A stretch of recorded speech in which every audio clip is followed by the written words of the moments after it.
भारत की तरफ से तेजस को मलेशिया को ऑफर किया गया था। भारत की तरफ से तेजस को फिलीपींस को भी ऑफर किया गया है। भारत की तरफ से तेजस को अर्जेंटीना को ऑफर किया गया है और अभी इजिप्ट को भी ऑफर किया जा रहा है।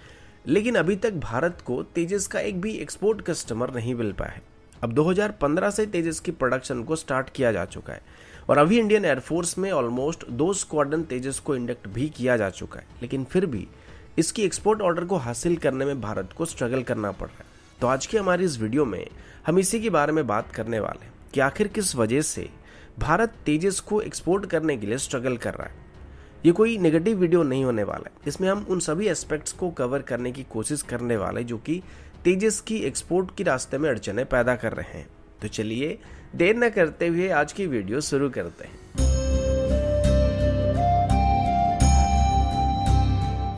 आप सब जानते होंगे कि भारत कुछ साल पहले तक अपनी डिफेंस नीड्स को पूरा करने के लिए दूसरे देशों के ऊपर डिपेंडेंट हुआ करता था और अभी पिछले कुछ सालों से ही हम अपनी डिफेंस नीड्स के लिए इंडिपेंडेंट होने लगे हैं।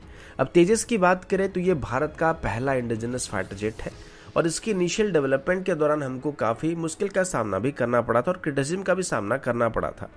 और जितने भी वेस्टर्न कंट्रीज थे इन्होंने शुरुआती दौर में तेजस को काफ़ी अंडर एस्टिमेट किया था।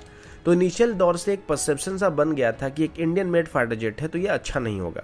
लेकिन पिछले कुछ सालों में बहुत कुछ बदल चुका है और अभी जो वेस्टर्न कंट्रीज है वो भी इंडियन वेपन की कैपेबिलिटी को जानने लगे हैं। अब बात करते हैं कि तेजस को अभी तक एक्सपोर्ट कस्टमर क्यों नहीं मिल पा रहा। रिकॉर्ड के मुताबिक अभी तक भारत ने तेजस को मलेशिया, फिलीपींस, इजिप्ट और अर्जेंटीना को ऑफर किया है, जिसमें से हाल ही में मलेशिया की टेंडर में तेजस के बदले उन्होंने FA-50 को सिलेक्ट करने की बात सामने आई थी। और ये भी एक कंट्रोवर्शियल टॉपिक है क्योंकि इस टेंडर में रूल्स और रेगुलेशन को वायलेट करने की बात सामने आई थी। अब इसके अलावा अभी हम इजिप्ट और अर्जेंटीना को भी तेजस को ऑफर कर रहे हैं, जिसमें टेंडर अभी फाइनल होना बाकी और अभी तेजस की सिलेक्ट होने की उम्मीद भी बचा हुआ है।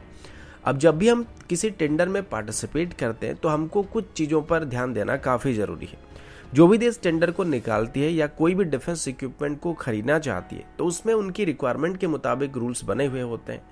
हमारा जो रिक्वायरमेंट है हो सकता है सामने वाले का रिक्वायरमेंट सेम नहीं होगा, क्योंकि हर देश की ज्योग्राफिकल कंडीशन और उसके दुश्मन देश एक जैसे नहीं होते हैं, तो उसी हिसाब से उनकी डिफेंस नीड भी अलग अलग होने वाले हैं। अगर मलेशिया की टेंडर की बात करें तो अगर FA-50 के साथ हम तेजस को कंपेयर करेंगे तो तेजस हर मामले में उससे बेहतर होने वाला है। लेकिन ये जो कंपैरिजन हम लोग करते हैं ये हमारी नज़रिए से करते हैं, जिस वजह से हमको तेजस बेहतर लगता है। अब तेजस को अभी तक पूरी तरीके से इंडियन एयरफोर्स की रिक्वायरमेंट के मुताबिक बनाया गया है, लेकिन जिन देशों को अभी हम इसको एक्सपोर्ट करना चाहते हैं उनकी रिक्वायरमेंट क्या है सबसे ज़्यादा मायने रखता है और ये डिसाइड करने वाला है कि सामने वाला इसे खरीदेगा या फिर नहीं खरीदेगा। क्योंकि जिस तरीके से हम हमारी प्रोडक्ट को ऑफर कर रहे हैं ठीक वैसे ही अलग अलग देशों की तरफ से उनकी प्रोडक्ट को भी ऑफर किया जाता है। ऐसे में जो भी कम कीमत पर कस्टमर की डिमांड को ज़्यादा पूरा कर पाएगा कस्टमर उसको ही चुनने वाला है। अब रिक्वायरमेंट के बाद आता है मेंटेनेंस, लॉजिस्टिक और वेपन सिस्टम। मान लो हमको किसी फाइटर जेट की जरूरत है और हम एक नए फाइटर जेट को सिलेक्ट कर लिया है। ऐसे में सबसे पहले हमने ये देखना है कि हमने जो फाइटर जेट सिलेक्ट किया है इसमें क्या क्या वेपन सिस्टम लगाया जा सकता है और वेपन सिस्टम कितना पावरफुल है।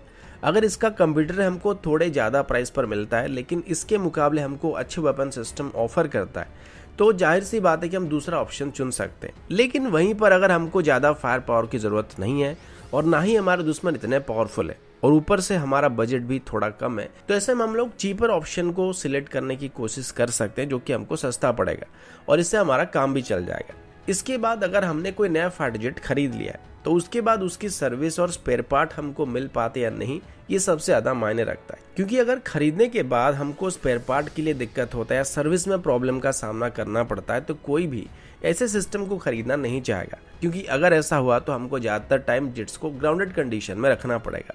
ऐसे ही सिस्टम अभी ज़्यादातर रशियन जेट के साथ हो रहा है और पाकिस्तान की JF-17 के साथ भी देखने को मिल रहा है, जो कि स्पेयर पार्ट की इशू की वजह से ग्राउंड पर ही रहने लगे हैं। अब यहाँ पर एक और फैक्टर भी है जो कि बहुत ज़्यादा इफेक्ट में आता है, जो कि परसेप्शन को बेस करके।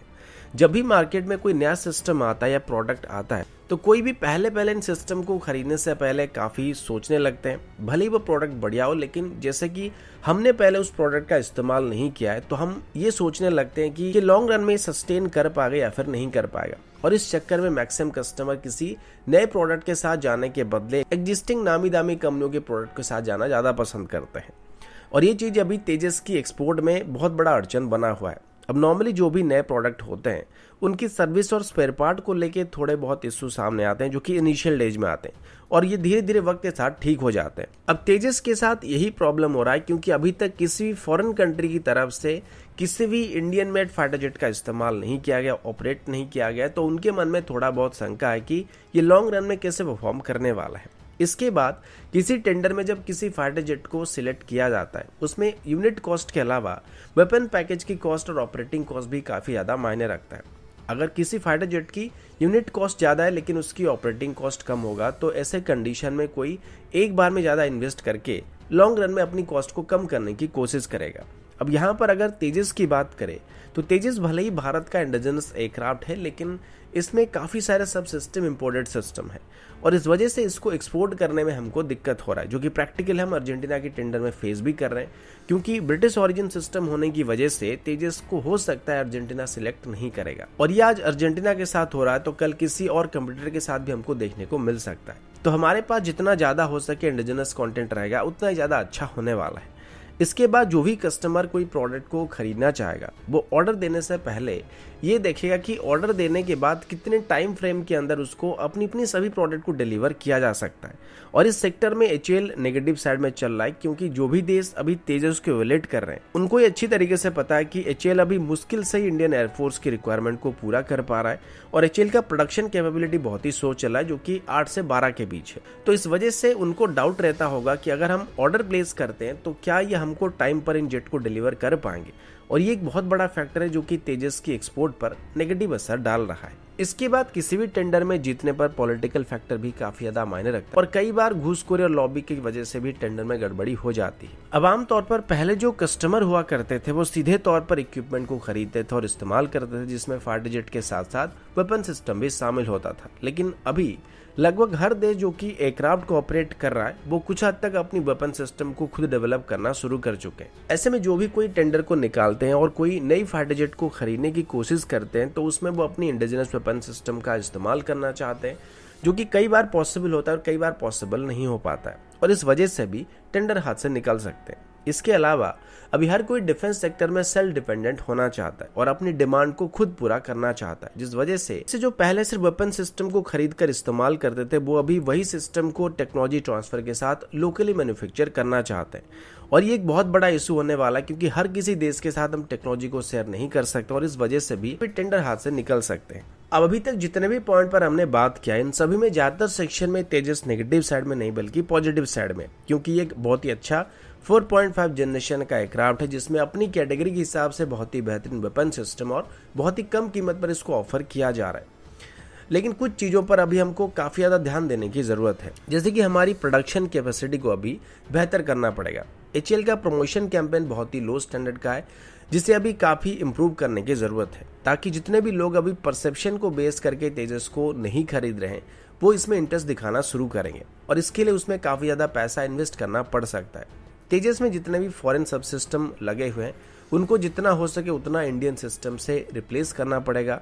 इंडियन एयरफोर्स की तेजस फ्लीट की सर्विस अवेलेबिलिटी को हमेशा 90% से ऊपर रखना पड़ेगा, जिससे होगा कि जो भी देश इसको इवैल्यूएट करने के लिए आएंगे उनको एहसास हो जाए कि अगर इस जेट को वो खरीदते हैं तो फ्यूचर में उनको बेहतर आफ्टर सेल और सर्विस मिलने वाला है। इसके अलावा कस्टमर को made in India weapon system के साथ उनकी लोकल वेपन पैकेज को भी तेजस के साथ कंपैटिबल कराना पड़ेगा और ये सभी पॉइंट तेजस की किसी भी एक्सपोर्ट ऑर्डर को हासिल करने में काफी मदद कर सकते हैं। बाकी पॉलिटिकल प्रेशर हो जाए या लॉबी हो जाए वो कुछ हद तक काम आ सकते हैं, लेकिन उसका HAL कुछ नहीं कर सकता है। जो करना होगा हमारी गवर्नमेंट को करना होगा। लेकिन अभी तक हमने जितने भी पॉइंट पर बात किया है अगर इन सभी को इम्प्लीमेंट करने की कोशिश की जाती है तो ये आगे चल के तेजस की एक्सपोर्ट ऑर्डर को हासिल करने के चांसेस को काफी हद तक बेहतर करने वाले हैं। तो दोस्तों ये थी तेजस की एक्सपोर्ट को लेके एक छोटी सी वीडियो। आशा करता हूँ वीडियो आपको अच्छा लगा होगा। अगर आपको वीडियो अच्छा लगा तो इसको लाइक और शेयर करना मत भूलिएगा। साथ ही अगर आपको लगता है कि मैंने कोई पॉइंट छोड़ दिया है तो आप कमेंट करके भी बता सकते हैं। तो अभी के लिए इतना ही, मिलता हूँ आपसे अगले वीडियो में, तब तक के लिए जय हिंद, वंदे मातरम।